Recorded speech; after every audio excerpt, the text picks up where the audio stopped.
on the next topic, a very important and a simple topic. ये topic purely theoretical और ज्यादातर MCQ में कभी कभी आता है और थ्योरी में बहरहाल it is one of the topic जो कि आप देखते हैं. मैं बार बार कह रहा हूँ केमिस्ट्री की थ्योरी मुश्किल नहीं होती, but the problem with the chemistry theory is कि तुम लोग जितनी थ्योरी पढ़ते हो, रीजंस हम डिस्कस करते हैं, लिखते हैं, वो तुम दोबारा पढ़ते ही नहीं हो, रिपीट ही नहीं करते हो कि how are we going to write those things again. तो वो फिर प्रॉब्लम बन जाती है तुम्हारे लिए. हालांकि केमिस्ट्री की थ्योरी कोई मुश्किल नहीं, 4 लाइन की थ्योरी होती है. तो मेरे बच्चा, after completing bonding, now we are going to begin the discussion on the next topic related to bonding. और मैं तुम लोगों को शुरू में कहा था कि atomic structure, chemical bonding and giant structure, ये तीनों कंबाइन करके एक टॉपिक है.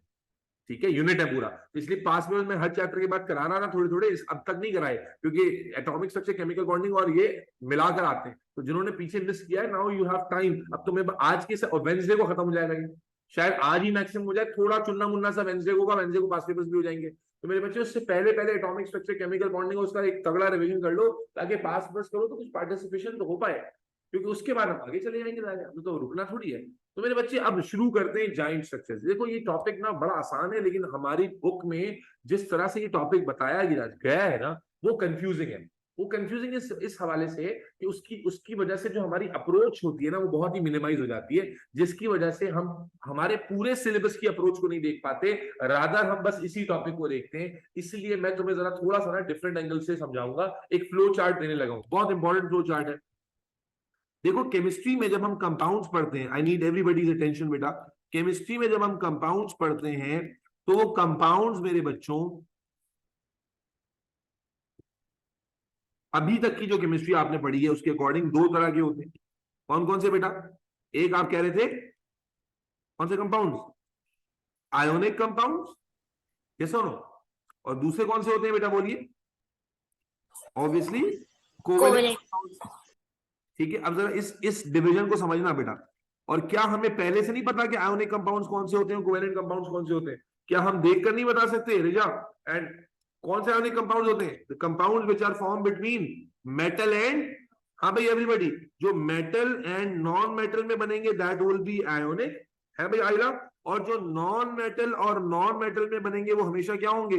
कोवेलेंट. तो हमें ये वाला मसला भी नहीं है, अल्लाह का शुक्र है, हमें पता है पहले से कि भाई आयोनिक कंपाउंड कौन से हैं और कोवेलेंट कंपाउंड कौन से होते हैं. अब लिसन वेरी केयरफुली.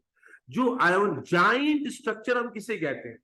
जाइंट का मतलब होता है बड़ा, लार्ज, कॉम्प्लिकेटेड. मेरे बच्चे देखो, आयोनिक कंपाउंड जाती हैसियत में तो छोटा होता है. मिसाल के तौर पे Na और Cl है, इल्मा जाबिर, Na और Cl है, Na पॉजिटिव आइन और Cl नेगेटिव आइन, ये आपस में जुड़ गया, तो जाती तौर पे तो ये कंपाउंड बहुत छोटा है. लेकिन because NaCl, let me show you that, because NaCl क्या है? चार्ज कंटेनिंग कंपाउंड है ना, ये सुनो.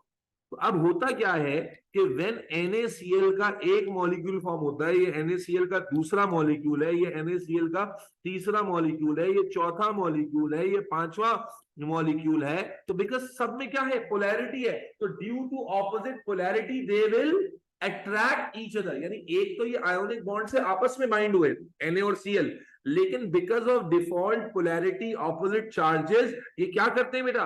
एक दूसरे को फर्दर ऑपोजिट पोलैरिटी की वजह से अट्रैक्ट करते हैं. And now they are linked together by electrostatic force, and together they become a network of a giant structure. एक बड़ा स्ट्रक्चर बन जाते हैं.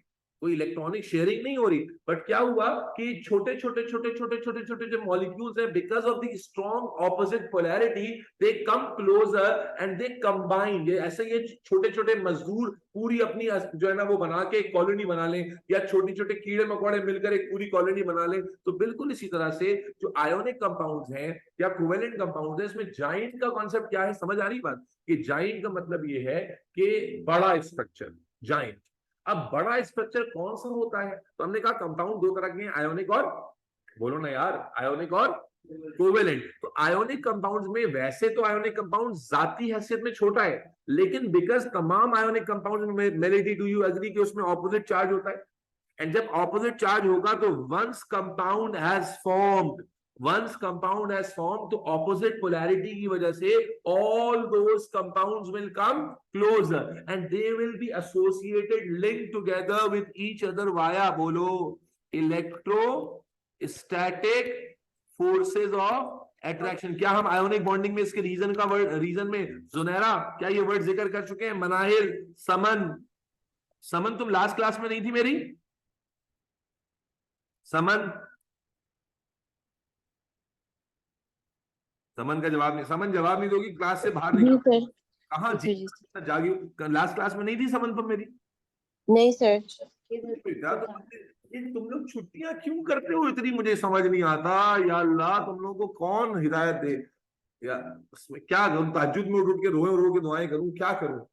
तुम लोग क्लास के टाइम कोई भी मसरूफियत, कोई क्लास कोई 5 दिन थोड़ी होती है कि एक दिन छोड़ देंगे। स्कूल थोड़ी है कि मिस आएंगी बस बोर्ड पे हेडिंग लिखेंगी पीरियड ओवर हो जाएगा। तो भाई हर क्लास में एक टॉपिक पूरा कवर हो जाता है बच्चे।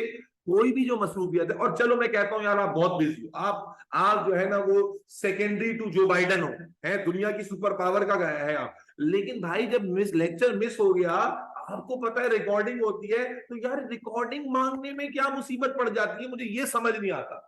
इसमें क्या हीला है, ये मुझे समझ नहीं आता बेटा। नाउ इट्स बिकमिंग हेडेक, क्योंकि मुझे नजर आ रहा है कि हम बेसिक केमिस्ट्री से अब आगे बढ़ रहे हैं आहिस्ता आहिस्ता करके, और अब ये जो मुश्किल टॉपिक्स की तरफ हम जाएंगे तो वहां तो वांदे हो जाएंगे। और भाई आपको अगर इस चीज का एहसास नहीं है तो मेरा वक्त और टाइम तो जाया होगा। और मैं ये देख करके समन ने छुट्टी की थी और पता नहीं आज समन को टॉपिक समझ आ रहा होगा नहीं आ रहा होगा, मैं फिर ऐसे इग्नोर करता रहूं, ये बड़ा मुश्किल काम है। तो ऐसा नहीं करें। ये किधर से आ रहे हो? अब फिर उठ जाना है आज, आगे बैठ जाओ। तो मेरे बच्चे समझो भाई, समन ऐसा नहीं करो, मैं डांटना मकसद नहीं है, लेकिन मकसद ये है कि आप थोड़ा सा एटीट्यूड डिसिप्लिन बेहतर करें। तो मेरे बच्चे मैं फिर आ जाऊं, हम नया टॉपिक स्टार्ट कर रहे हैं बॉन्डिंग कंप्लीट करने के बाद जॉइंट स्ट्रक्चर। मैं जरा इसका कॉन्सेप्ट बना रहा हूं थोड़ा सा ब्रॉड स्पेक्ट्रम में समझना। मैंने कहा जॉइंट का मतलब होता है बड़े कंपाउंड, ये सब ने पढ़ा हुआ है लेकिन याद कख नहीं आ रहा किसी को। तो जॉइंट स्ट्रक्चर कहते हैं बड़े स्ट्रक्चर्स को। अब कंपाउंड हमने केमिस्ट्री में पढ़े दो तरह के, आयोनिक और कोवेलेंट। हमने कहा आयोनिक कंपाउंड कौन से होते हैं? जो मेटल नॉन मेटल के दरमियान बनते हैं। कोवेलेंट कौन से होते हैं? जो नॉन मेटल के दरमियान बनते हैं। तो अब मेरे बच्चे पहले मैं बात कर रहा हूं आयोनिक कंपाउंड की। तो मैंने क्या कहा, आयोनिक कंपाउंड खुद अपने आप में तो बड़ा नहीं होता अकेला, NaCl छोटा सा कंपाउंड है, लेकिन बिकॉज आयोनिक कंपाउंड क्या होते हैं? पोलर होते हैं, चार्ज होते हैं। तो जब एक NaCl बना, दूसरा बना, चौथा बना, 20वां बना, 1000वां बना, लाखवां बना, so all those NaCl because all those have polarity, MgCl2, AlCl3 सारे में क्या है? पोलैरिटी है। तो बिकॉज ऑफ दैट पोलैरिटी क्या ये नेचर है कि ऑपोजिट चार्ज अट्रैक्ट करता है? यस। तो बेटा these compounds will be further attracted towards each other and now they will be linked together by electrostatic force of attraction। अब आप इमेजिन करो ये छोटी छोटी कुर्सियां हैं और ये बहुत ज्यादा अट्रैक्टिव फोर्सेस की वजह से सारे आपस में लिंक हो जाए, तो क्या together they become a large structure और नॉट? याद करो आयोनिक कंपाउंड की property, all ionic compounds have high melting and boiling point. What was the reason there? कि आयोनिक कंपाउंड्स में जो इलेक्ट्रोस्टैटिक फोर्स ऑफ अट्रैक्शन होती है वो बहुत ज्यादा होती है, तगड़ी होती है, स्ट्रांग होती है, and that is why large value of energy is required to break those forces. तो there we talk about that value, electrostatic force of attraction. So मेरे बच्चे समझना, जॉइंट स्ट्रक्चर हम किसे कहते हैं? बड़े स्ट्रक्चर्स को। सो अगर कंपाउंड टू कंपाउंड हम अपनी केमिस्ट्री को समझें तो कंपाउंड टू कंपाउंड में मेरे बच्चे आयोनिक कंपाउंड है, कोवेलेंट। तो आयोनिक कंपाउंड जितने भी हैं, all ionic compound have joint structure. ये बात बताने के लिए लाया था यहां। All ionic compound have joint structures जी। ऑल आयोनिक कंपाउंड बोलो हैव, अदन बात समझ आ रही है? Jabir, have joint structure. Logic, logic क्या है? क्या इंडिविजुअलिटी में आयोनिक कंपाउंड बड़ा है? अकेला कंपाउंड बड़ा है? नहीं, अकेला कंपाउंड बड़ा नहीं है, बल्कि because of the opposite polarities, opposite charges, जब आयोनिक कंपाउंड बनता है, जैसे NaCl में दिखाया, अगर NaCl की जगह मैं कहूं MgO है, सो वी नो कि +2 और -2 का चार्ज है। तो अगर मेरे पास एक MgO है, दूसरा MgO है, तीसरा MgO है, इल्मा, जाबिर, मेरे बच्चा आयला, एक MgO दूसरा MgO, तो क्या ये आपस में एक दूसरे को अट्रैक्ट नहीं करेंगे? बोलो, because of the opposite polarity क्या ये एक दूसरे को अट्रैक्ट नहीं करेंगे? डेफिनेटली करेंगे, by electrostatic force of attraction, and together they will link with each other to form a joint structure, large structure, big structure. Yes और नो? तो मेरे बच्चे क्या सीखा हमने कि जो कंपाउंड है वो आयोनिक और कोवेलेंट है, और आयोनिक सारे के सारे क्या है? जॉइंट है। आयोनिक सारे के सारे क्या है?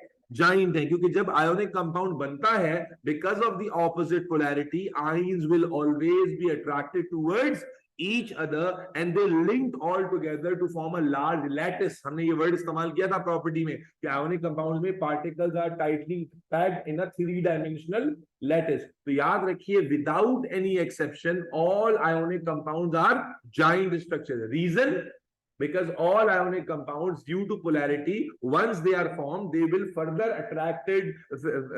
be attracted towards each other by electrostatic force of attraction, and that is why together they linked by electrostatic force into a giant, into a large structure. And that is why आपने पढ़ा था जुनैरा कि they have high melting and boiling point, क्योंकि जब structure बड़ा हो जाएगा उसमें बहुत सारी फोर्सेस आ जाएंगी and we want to melt that solid, तो हमें उन सारी फोर्सेस को ब्रेक करना होगा देन, और जब ब्रेक करना होगा आयला, तो we have to give large amount of energy. तो खुलासा ये कि आयोनिक कंपाउंड में ये प्रॉपर्टी तो हम ऑलरेडी पढ़ चुके हैं, बट यहां पर मैं तुम्हें बताना ही चाहता था कि कंपाउंड में जो आयोनिक कंपाउंड है वो सारे के सारे क्या हैं, बड़े स्ट्रक्चर्स हैं, जाइंट स्ट्रक्चर्स हैं. इसलिए नहीं कि वो अकेले यानी इंडिविजुअल कंपाउंड बड़ा है, इसलिए क्योंकि मल्टीपल इंडिविजुअल जब कंपाउंड बनता है, because of opposite polarity, large number of compounds are now attracted towards each other and they all are get arranged into a 3-dimensional lattice to become a giant structure. Am I absolutely clear to everybody online or offline? Ilma, ये Yes, sir. ये रबीसा, ये नए नए नाम से बच्चे आ जाते हैं, हाय हेलो भी नहीं करते हो. भाई रबीसा माइक पर आ जाओ. कौन बच्ची है भाई ये? रबीसा, रबीसा, हेलो.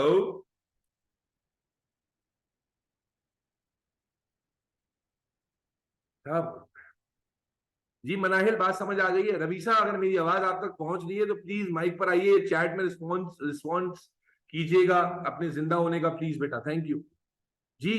सफा, जाबिर, जुनैरा, समन, कुछ बात समझ आ गई है यहाँ तक की? यस और नो? जी सर, बात समझ आ रही है. मेरे बच्चे, सर समझ कि आयोनिक कंपाउंड की ना अगर आप बुक में तफसील देखेंगे तो उसमें उसको अलग से मेंशन नहीं किया गया है कि जाइंट स्ट्रक्चर है. इन जनरल बता दिया गया है कि वो उसका लैटिस होता है बड़ा, लेकिन जाइंट स्ट्रक्चर के टॉपिक में ना वो कोवेलेंट की बात शुरू करता है, तो बच्चों के दिमाग में ये रहता ही नहीं है कि आयोनिक भी जाइंट हो. इसलिए जब एमसीक्यू आता है which of the following is a giant structure, तो बस उनको कोवेलेंट की एग्जांपल्स याद होती हैं, आयोनिक उनको कंसीडर ही नहीं कर रहे होते. जबकि सर क्या कह रहे हैं, all ionic compounds are giant structure. ठीक है, और रीजन समझ आ गया? रीजन क्या है कि ionic compounds once form, they are further attracted towards each other by strong electrostatic forces, because all of them have polarity. That is why they are attracted towards each other. Together they link and form a large structure. Any questions? Ji Adan, Ayla, Safa, Rabisa, Sabir, No, Zunaira, any questions? No sir. ठीक है. अच्छा, अब जुनैरा जो है बिल्कुल आगे का मंजन बता रही है. बिल्कुल जुनैरा, आपसे पूछ पूछ के तो मैं पढ़ा रहा हूँ. Thank you so much for participating. ये बच्ची ना एनर्जी बढ़ा के रखती है क्लास में. तुम लोग जितने डेड हो ना, मरियल, अल्लाह रहम करे. अब आ जाओ कोवेलेंट कंपाउंड. अब कोवेलेंट का जब सर ने कहा आयोनिक तो सारे ही जाइंट है, तो कोवेलेंट भी सब जाइंट ही हो जाएंगे? नहीं बेटा, कोवेलेंट कंपाउंड में नाउ वी हैव कितनी varieties? 2 varieties. Number 1, giant covalent structures and simple covalent structures.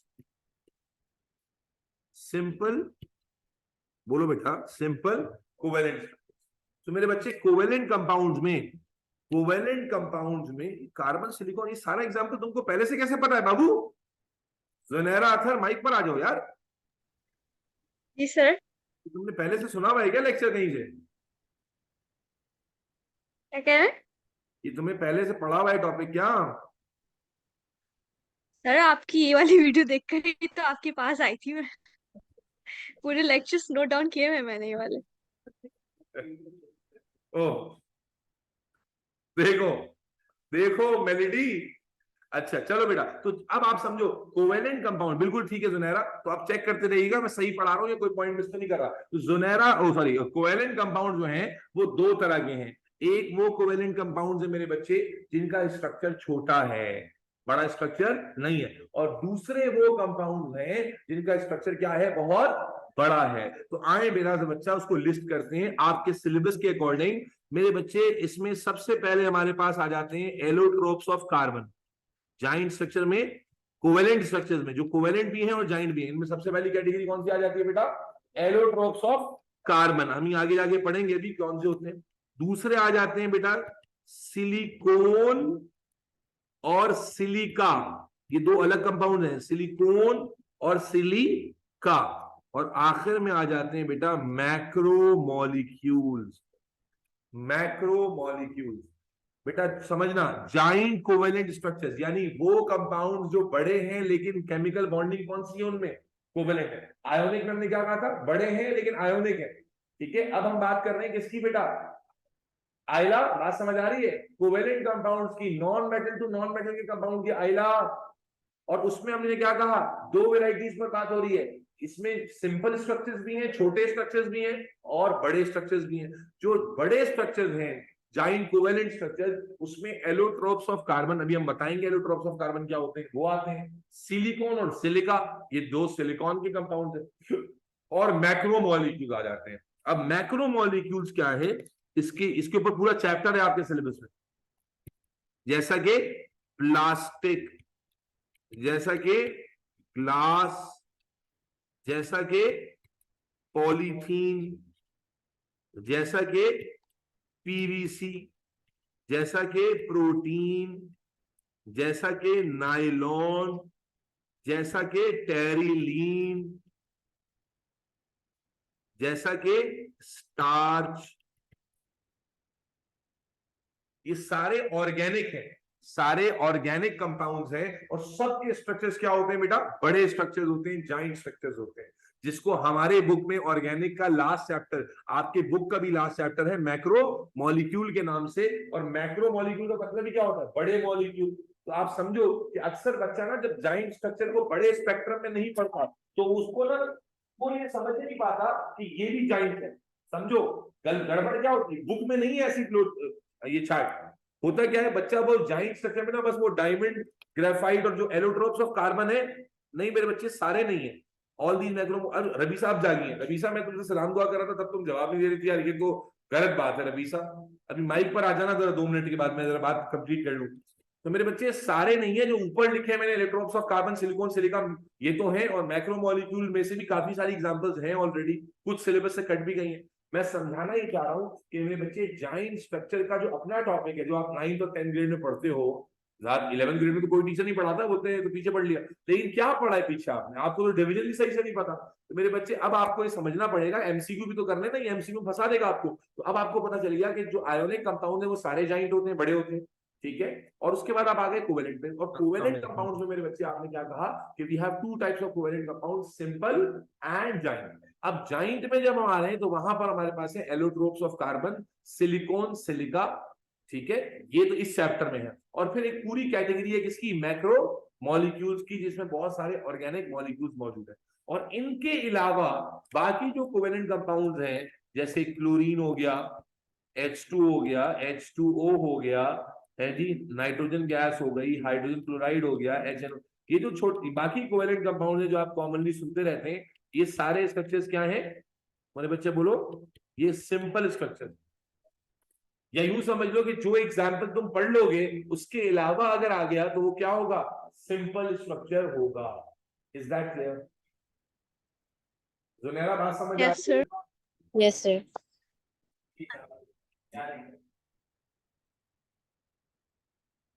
अब मेरे बच्चे, मेरे नौनिहाल, मेरे नन्हे काके, हम असल में जो चैप्टर की डिस्कशन है उसकी तरफ चलते हैं।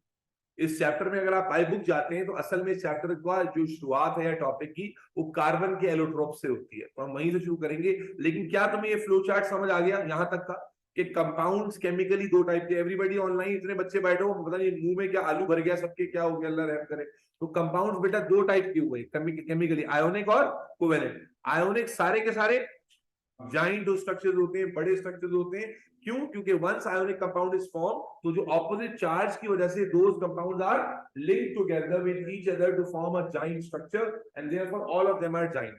ठीक है, कोवेलेंट कंपाउंड में we have 2 varieties, giant and simple. ठीक है। तो एलोट्रोप्स ऑफ कार्बन सिलिकॉन से लेकर मैक्रोमोलिक्यूल्स के अलावा जो रिलेटिवली सिंपल कंपाउंड हम पढ़ रहे होते हैं सारे सिंपल है। और ये जो स्पेशल कैटेगरी हमने लिखी है सिलिका सिलिकॉन की या एलोट्रोप की, अच्छा अब आप कहें सर इसके अलावा भी कोई होगा, हमें क्या पता। तो अगर देखो आप ओ लेवल में हो, पीएचडी में नहीं हो, अगर कोई इसके अलावा कंपाउंड आएगा तो एग्जामिनर आपको बता देगा। जैसे आपके पास पेपर में एक कंपाउंड आ रहा है ग्राफीन, ग्रेफाइट नहीं ग्राफीन, एक दफा आया हुआ है, अल्लाह आपका भला करे, केवलार।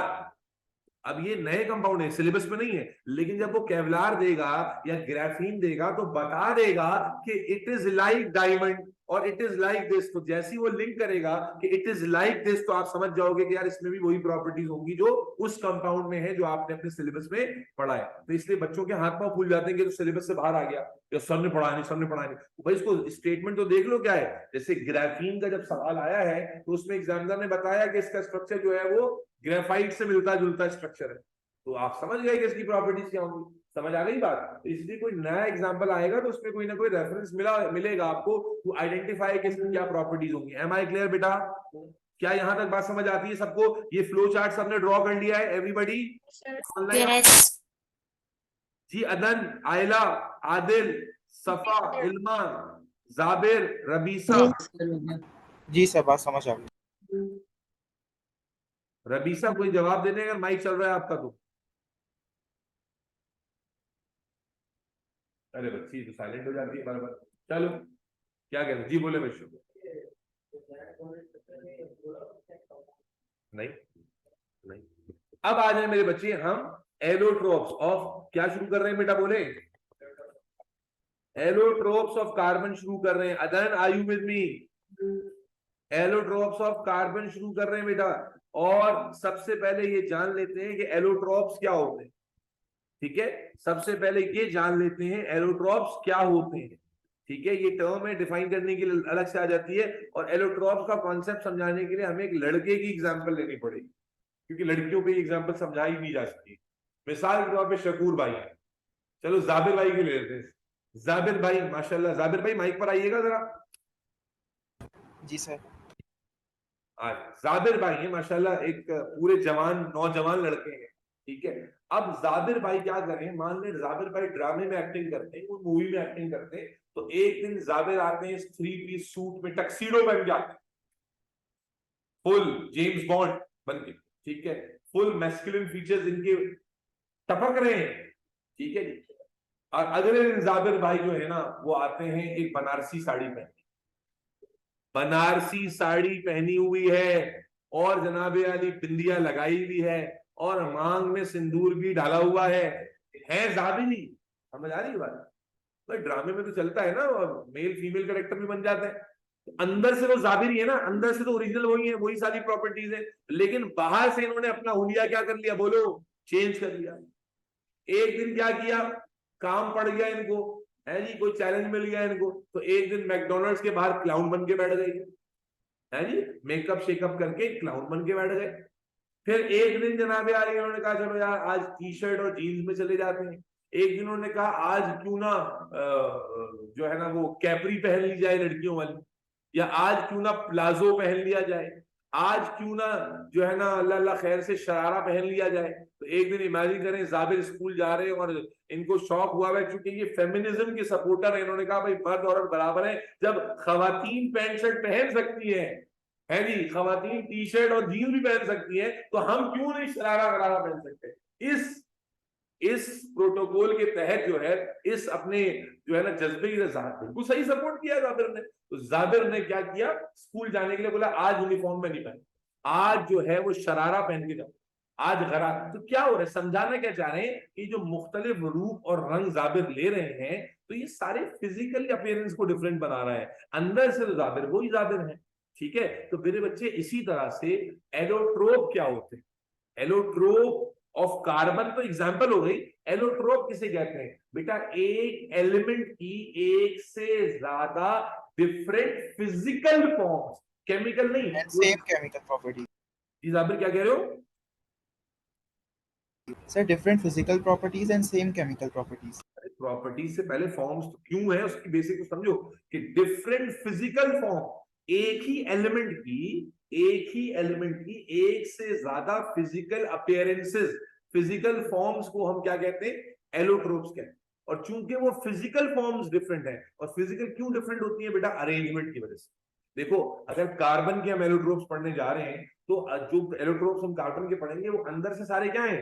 कार्बन ही कार्बन है, लेकिन उनकी अरेंजमेंट की वजह से, अरेंजमेंट एक स्ट्रक्चर में अलग है, दूसरे में अलग है, तीसरे में अलग है, तो अरेंजमेंट डिफरेंट होने की वजह से उनकी एंगल्स डिफरेंट हैं, उनके कॉम्बिनेशंस डिफरेंट हैं, लाइट जब उन पे पड़ रही है तो उसका रिफ्लेक्शन अलग हो रहा है, तो फिजिकल प्रॉपर्टीज में क्या आ जाएगा? फर्क आ जाएगा। लेकिन अगर हम केमिकल प्रॉपर्टीज की बात करेंगे, चूंकि अंदर से सारे एक ही एलिमेंट हैं, तो केमिकल बिहेवियर बिल्कुल बोलो सेम होगा। यस और नो? एक फॉर्म से दूसरी फॉर्म में चेंज की जा सकती है, लेकिन अल्लाह ताला ने इनको नेचुरली अलग अलग अरेंजमेंट के साथ बनाया।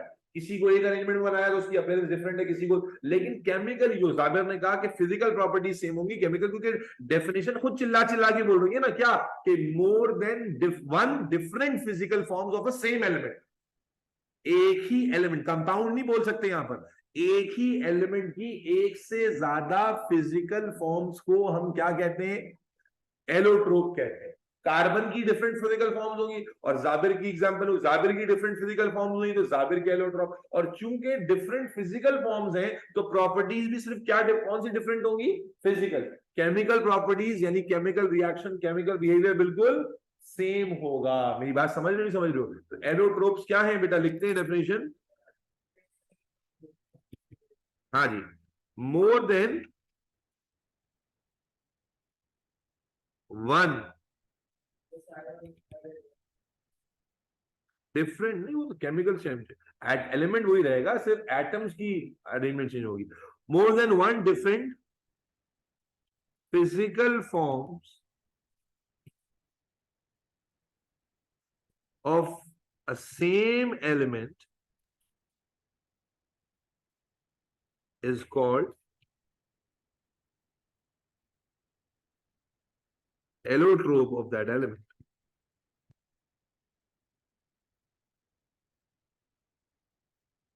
The difference is due to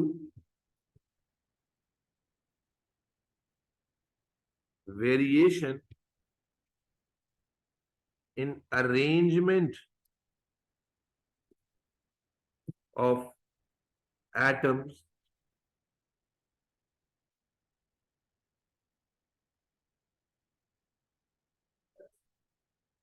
and this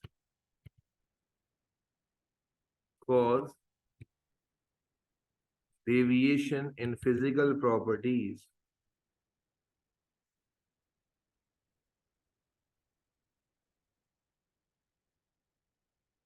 however chemical properties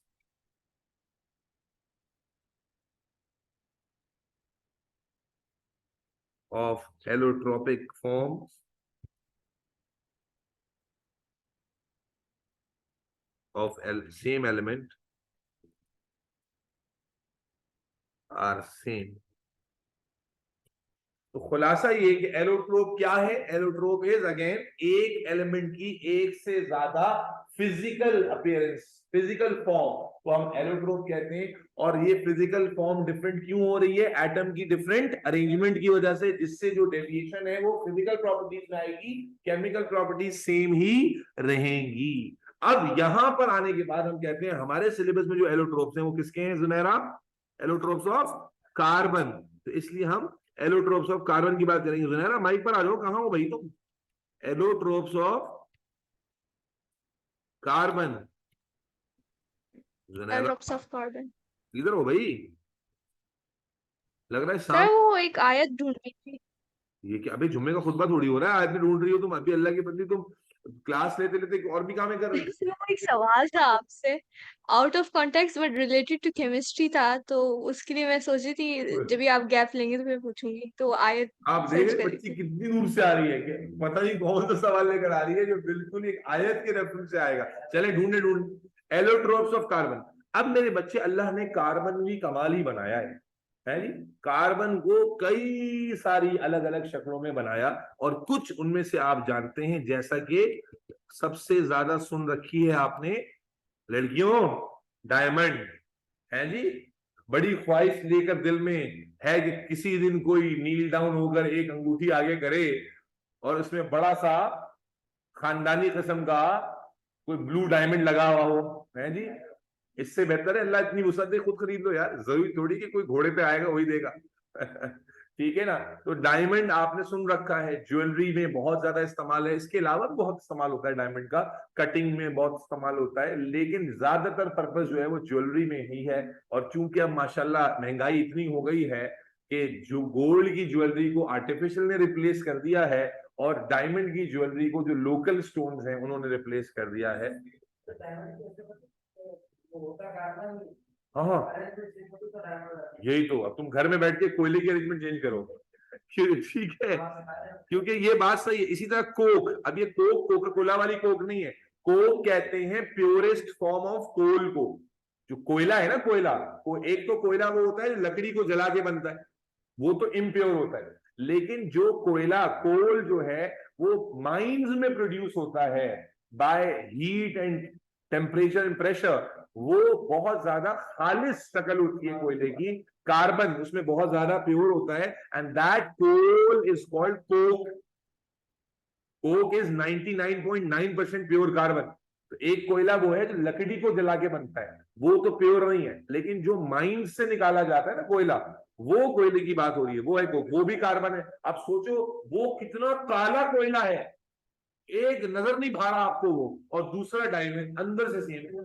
कुदरत देखो मालिक की बनाने वाली, कि भाई डायमंड देखकर देखने का दिल चाह रहा है बार बार, हाय काश के हमारे पास ये डायमंड हो। अंग्रेज कोहिनूर ले गए यहां से, इतना पसंद आ गया उनको, लेकिन आप जो है ना वो अब कोक देखकर किसी का दिल नहीं चाह रहा।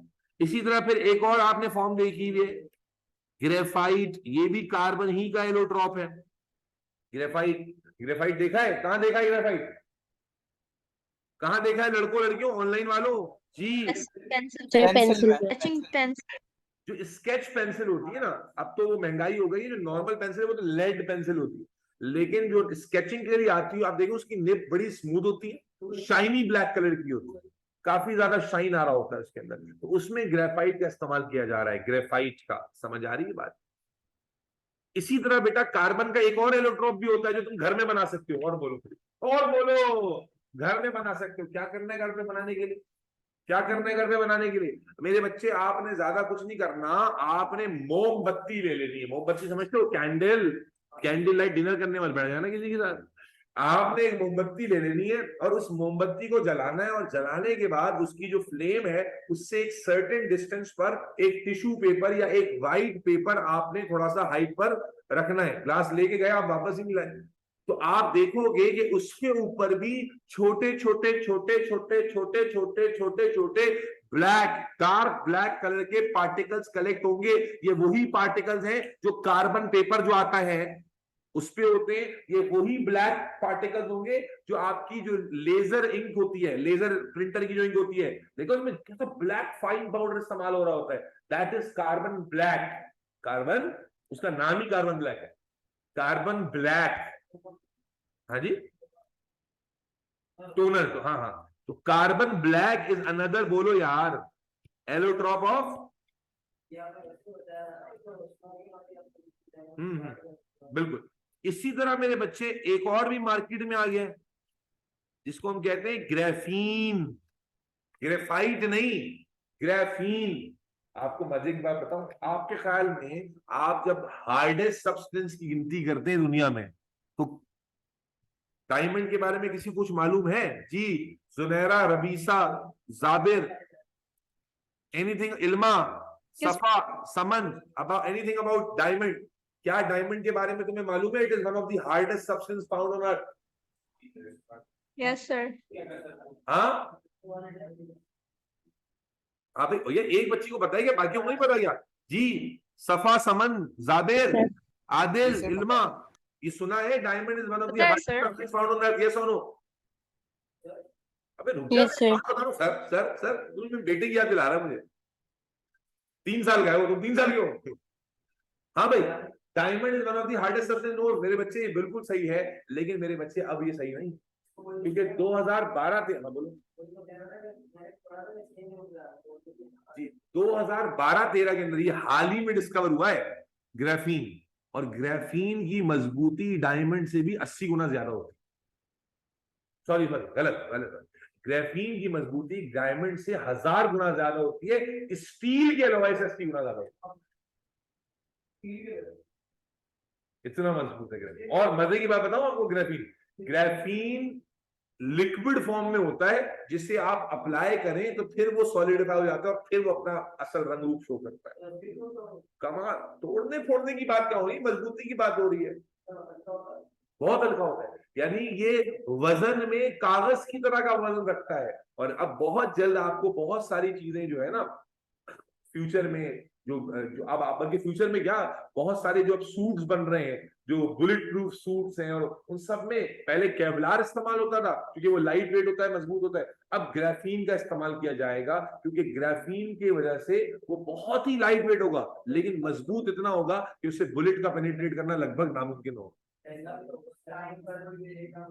हाँ, कार्बन फाइबर भी यही साइंस है, कार्बन फाइबर। तो जाहिर है बुलेट प्रूफ जो जैकेट तुमने आप पहन के घूमोगे, यहाँ होगे वर्ष में क्लास लेने बुलेट प्रूफ क्या यार शगु, तुम भी चवल मारते हो लंबी वाली। बेटा बच्चा बात समझ आ रही नहीं आ रही? ये क्या भाई, अबे सुनहरा, अच्छा ये भाई फुल मुटेशन चल रही है। क्या लिखा हुआ है? When the seas shall be set boiling, when the ocean boils over with a swell, and when the seas become, ये क्या बताऊं इसमें मैं, कयामत का मंजर क्यों बयान कर रही हूँ भाई?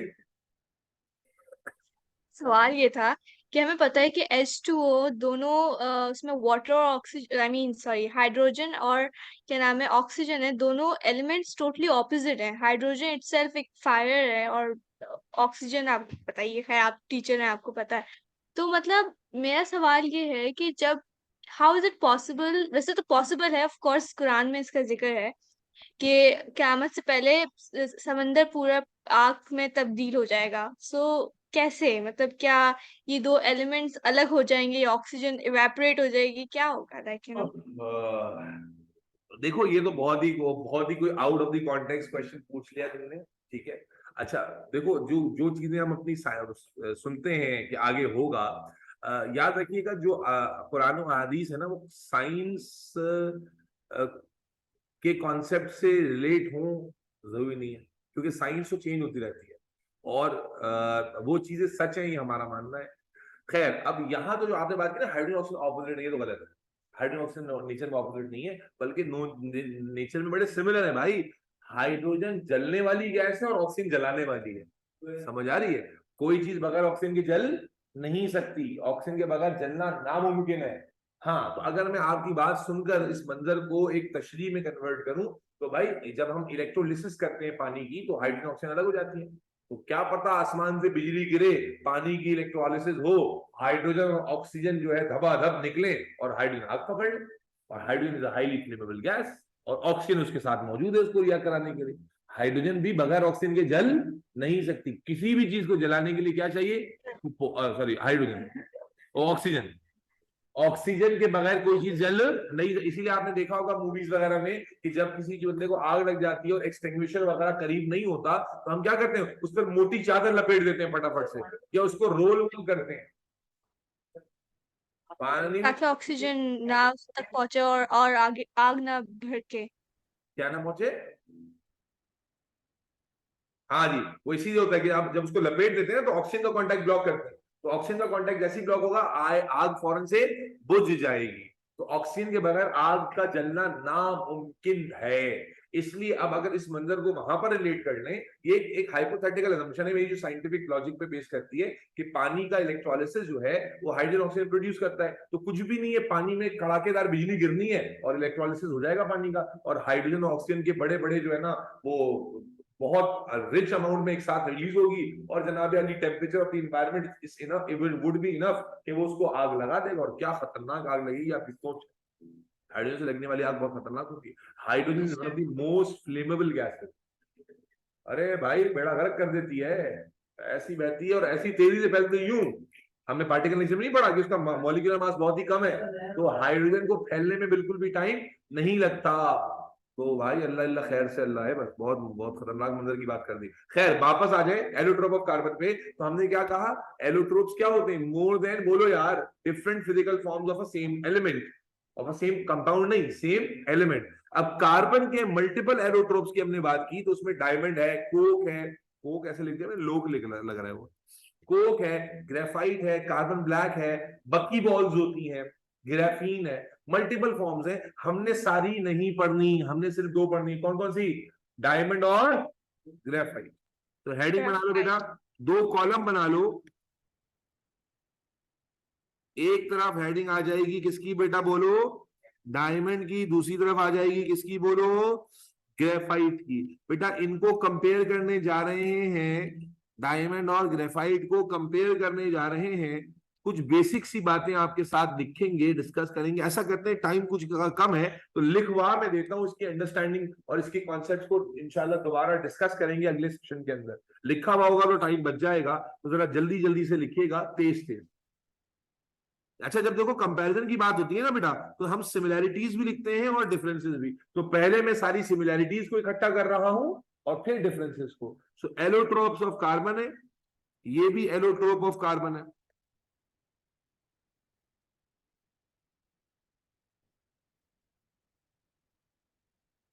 ये भी जॉइंट स्ट्रक्चर है,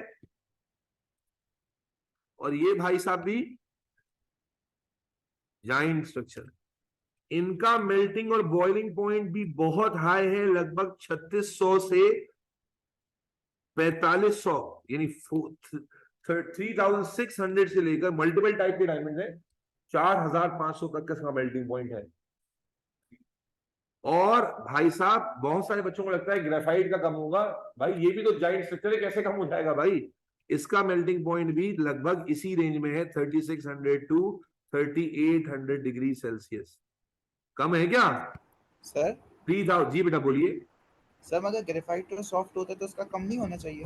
हाँ, यही तो कंफ्यूजन है ना, आपको लगता है सॉफ्ट है तो कम होना चाहिए, आप भूल जाते हैं। अभी मैं बताऊंगा सॉफ्ट होने का रीजन क्या है। आप भूल, देखो याद रखो, जब कोई स्ट्रक्चर जाइंट होगा इसका मतलब उसमें बहुत ज्यादा बॉन्ड्स हैं, और जब बहुत ज्यादा बॉन्ड्स होंगे तो उसे पिघलाने के लिए बहुत ज्यादा एनर्जी देनी पड़ेगी।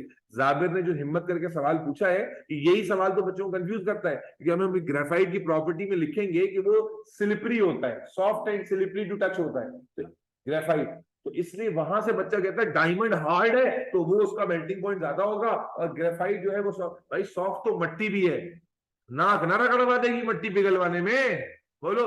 तो सॉफ्ट होना इस बात की अलामत नहीं है कि वो मेल्टिंग पॉइंट में कम होगा, क्योंकि जब कोई स्ट्रक्चर जाइंट होता है, इस कॉन्सेप्ट को ठीक करो, जब कोई स्ट्रक्चर जाइंट है इसका मतलब है बहुत ज्यादा बॉन्ड उसमें मौजूद है, और जब मेल्ट करने की बारी आएगी सब बॉन्ड्स को तोड़ना पड़ेगा, जिसके लिए बहुत ज्यादा एनर्जी देनी पड़ेगी। सॉफ्ट का क्या रीजन है मैं बताऊंगा इंशाल्लाह, टेंशन नहीं लो। ठीक है जी, तो ये दो तीन सिमिलैरिटीज हो गई। अब आ जाए आगे चलते हैं। तो डायमंड क्या होता है मेरे बच्चे, एक ट्रांसपेरेंट सॉलिड होता है, शाइनी ट्रांसपेरेंट। जबकि जो ग्रेफाइट है भाई साहब वो एक शाइनी ब्लैक ओपेक सॉलिड होता है। ओपेक का मतलब इसमें लाइट पास नहीं। डायमंड की जो अरेंजमेंट है, हम कहते हैं each carbon in diamond is attached to 4 other carbon atoms. Diamond का जाइंट स्ट्रक्चर सफा कैसे बनता है, सफा अदन, कि हर कार्बन 4 कार्बन से अटैच होता है, और फिर 4 और 4 से, फिर 4 और 4 से, तो ये स्ट्रक्चर बड़ा होता चला जाता है। जबकि ग्रेफाइट में क्या होता है मेरे बच्चे, each carbon atom, very good, is arrange to 3 other carbon atoms. तो यहां पर आपको पहला डिफरेंस नजर आ रहा है कि डायमंड के अंदर we have each carbon attach to 4 carbon, and graphite के अंदर 1 लेस कार्बन, 3 कार्बन, जिसकी वजह से क्या होता है, देयर इज नो, असल में कार्बन के पास 4 इलेक्ट्रॉन होते हैं, चारों से वो बॉन्ड कर लेता है, so there is no free electron in diamond due to which diamond is an insulator. क्या हमने कहा बेटा? हम ये बात पहले भी पढ़ चुके हैं कि करंट कब कंडक्ट होता है, जब चार्ज हो, बिकॉज डायमंड में each carbon atom is attached to 4 carbon और उसके पास कोई इलेक्ट्रॉन बचा हुआ नहीं होता, सारे बॉन्डिंग में बिजी हो जाते हैं, इसीलिए डायमंड करंट कंडक्ट नहीं कर सकता. हाउएवर अगर आप ग्रेफाइट में देखो, सर ने लिखा है कि each carbon is attached to 3, इसका मतलब है एक इलेक्ट्रॉन बचा हुआ होगा कार्बन के पास, और क्या उसकी वजह से वो करंट कंडक्टिविटी होगी? बिल्कुल होगी. ठीक है, graphite is one of the non metal जो कंडक्टर होता है. तो यहां हम क्या कहेंगे? देयर इज 1 फ्री इलेक्ट्रॉन पर carbon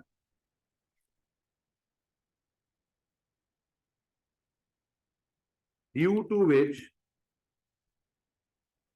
graphite is a conductor.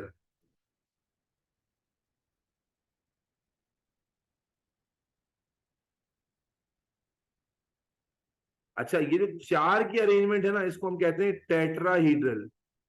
हमने लिखा ऊपर कि each carbon is atom is attached to 4 other carbon. इस अरेंजमेंट को हम कहते हैं टेट्राहेड्रल और हीड्रल अरेंजमेंट.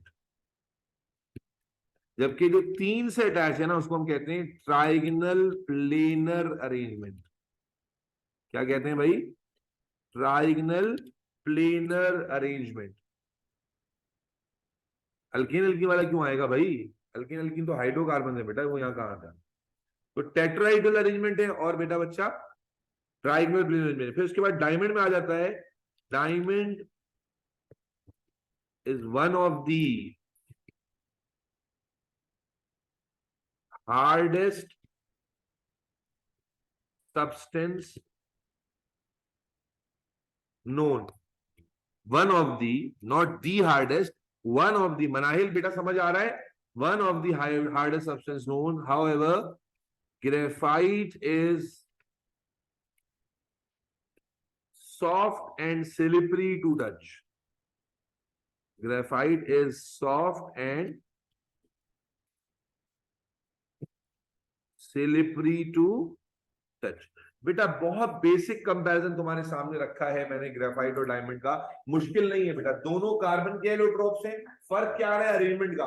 एक में कार्बन 4 कार्बन से अरेंज होकर पैटर्न डेवलप कर रहा है, और एक में कार्बन 3 कार्बन से अरेंज होकर पैटर्न डेवलप कर रहा है. दोनों जॉइंट स्ट्रक्चर्स हैं, और चूंकि जब 4 के 4 एटम्स, 4 के 4 इलेक्ट्रॉन बॉन्डिंग में इस्तेमाल हो जाएंगे, तो कंडक्टिविटी कार्बन में 0 होगी, डायमंड में 0 होगी, क्योंकि फ्री इलेक्ट्रॉन नहीं है. हाउएवर ग्रेफाइट में जब when each carbon attached to only 3, तो हर कार्बन के पास क्या बचेगा बेटा?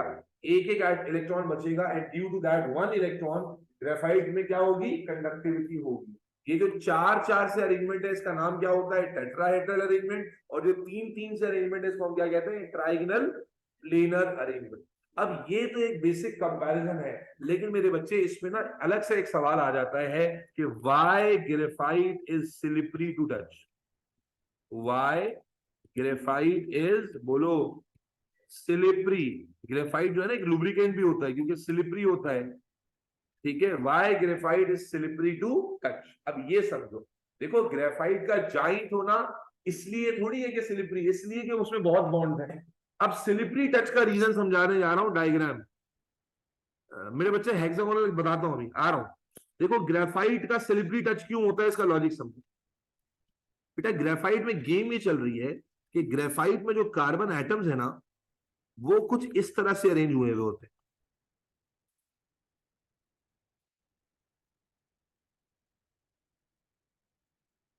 ये डंडे नहीं है, ये कोवेलेंट बॉन्ड्स है कार्बन कार्बन के.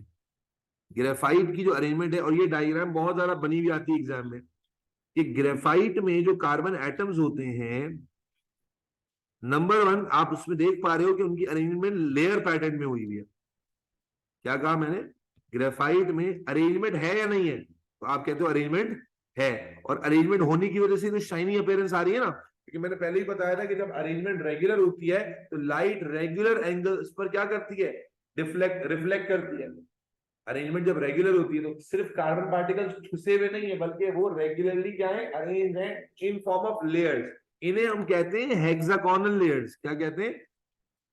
क्योंकि ओवरऑल अरेंजमेंट आप देखें तो ये 6 कोने वाली शेप बन रही है, तो ये कहलाती है हेक्सागोनल लेयर्स। तो ग्रेफाइट में क्या होता है बेटा, बॉन्ड्स तो बहुत सारे हैं लेकिन वो लेयर पैटर्न में अरेंज हुए हैं। और मुसीबत ये है कि इन लेयर्स के दरमियान ना छोटे छोटे गैप्स होते हैं, और ये गैप्स को होल्ड किया हुआ होता है।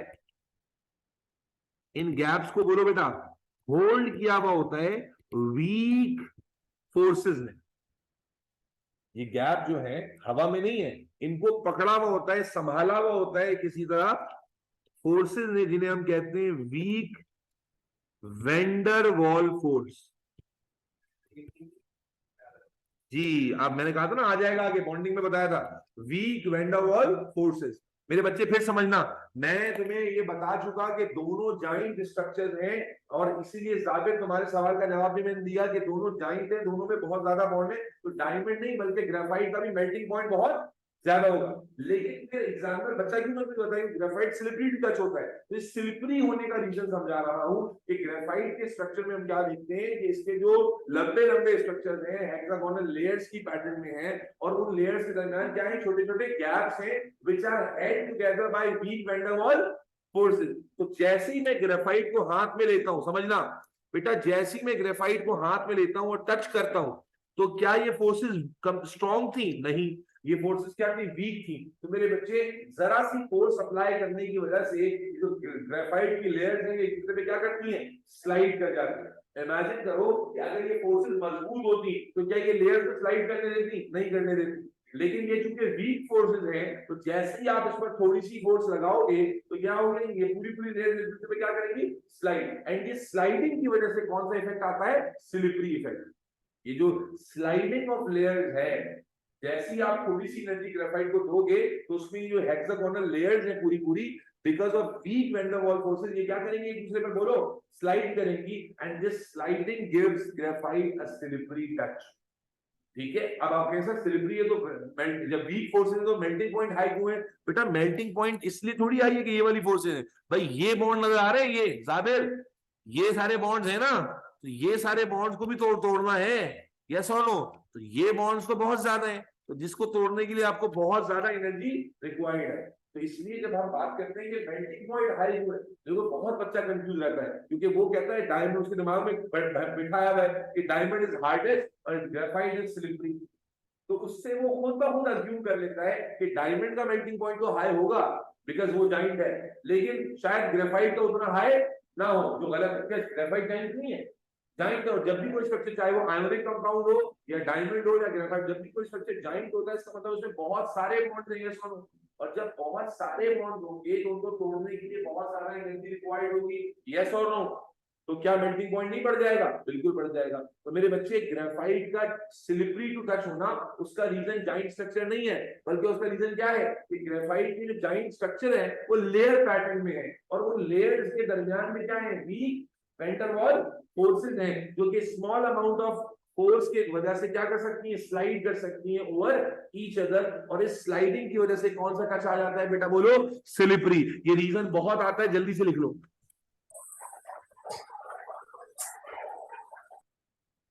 इन ग्रेफाइट, सर मैं लीव कर सकती हूँ क्योंकि मगरिब का वक्त हो गया और मैंने ये लिखा हुआ है रीजन अपने पास। जी कर ले। Carbon items are arrange in form of layers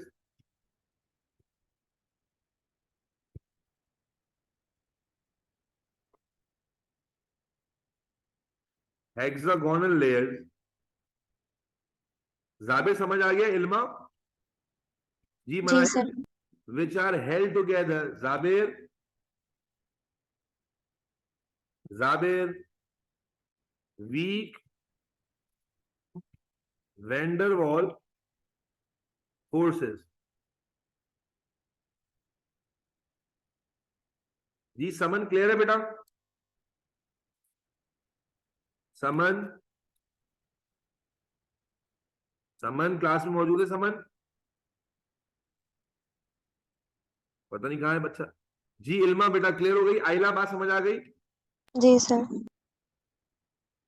When a small amount, तुम लोगों को समझ आ गई भी सबको? When a small amount of force is applied, these layers can easily slide over, बोलो बेटा, each other, giving graphite a slippery touch। ये बहुत आता है, ये रीजन एग्जाम में बहुत बार आ चुका हुआ है। अब अगर आपने अच्छे से पढ़ा होगा तो आप देखकर मुस्कुराओगे कि यार तो आपको आता है, और नहीं पढ़ा होगा तो मुश्किल हो जाएगा। आ गया, बोलो।